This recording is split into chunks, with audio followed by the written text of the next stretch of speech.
In the movie Citizen Kane, directed and acted in by Orson Welles, is a good example of great cinematography. Cinematography is the process of capturing moving images on film or some other medium. Here is Orson Welles and Greg Tolan, who did photography for this film. The book I will be using for reference is by Richard Barson and Dave Monahan, called Looking at Movies. In Chapter 2 of this book, we look at form versus content. Form is the means by which the subject is expressed and experienced, and content is the subject of an artwork. Form and content are different things. Form is universal themes, purpose of scene, and journey of character. Content is choices of shot, lighting, and proximity. Lighting is very important. Here's a short clip to express that. Effectiveness of good color scheming, but at least in respect to creating visual depth in a scene, most, if not all, cinematographers would agree that their weapon of choice is light. That video was done by the YouTube channel Watch Me Make. Here are some more examples of lighting used in Citizen Kane.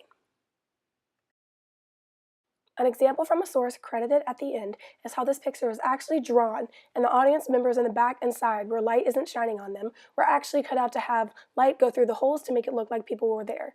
Instead of hiring so many extras, they used this technique with light to portray an audience. Here is another example of how light was used to set the tone. This was a sad scene, so the light was dimmed to make it look more dramatic. And here is when the first scene you see, the light is what they want you to focus on while everything else is dark, and that is the room that Kane is going to be in. Here, it shows two men that you don't really know yet at the beginning of the movie, and it sets the tone of mystery. They use this as a tool. The next tool used is editing. The use of editing is very important in this movie. They use montage, that is a sequence of shots, often with effects showing a condensed series of events. The use of montage was shown when Kane's first marriage was failing. They started out happy and close, as you can see, and then the montage shows that when time went by, they are now in an unhealthy relationship and sitting far away from each other and not talking. This was an efficient way to show that time has passed.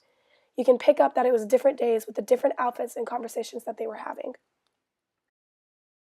The next thing I will be talking about is deep space composition. That is an approach to composition within the frame that places figures in all three planes: foreground, background, and middle ground.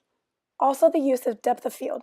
That is the distance in front of a camera and its lens in which objects are in apparent sharp focus. An example of those two is this scene, where you see younger Kane playing out in the snow.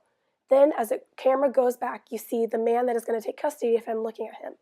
And eventually, it goes all the way back to Kane all the way in the middle, still in focus, with the parents talking about custody, and you can see who has the most power here. It is the mom and the man with custody, while the dad is sort of in the middle, and he doesn't have much of a say. This shows depth of field in space composition.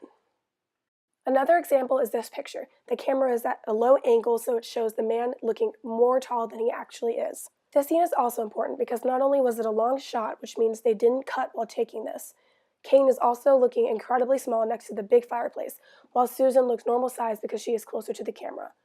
This shows more of a depth perception. Reflection was used a lot in Citizen Kane as well. Here are some examples. The nurse coming and checking on Kane when he died, and you could see a reflection in the snow globe that was important to him.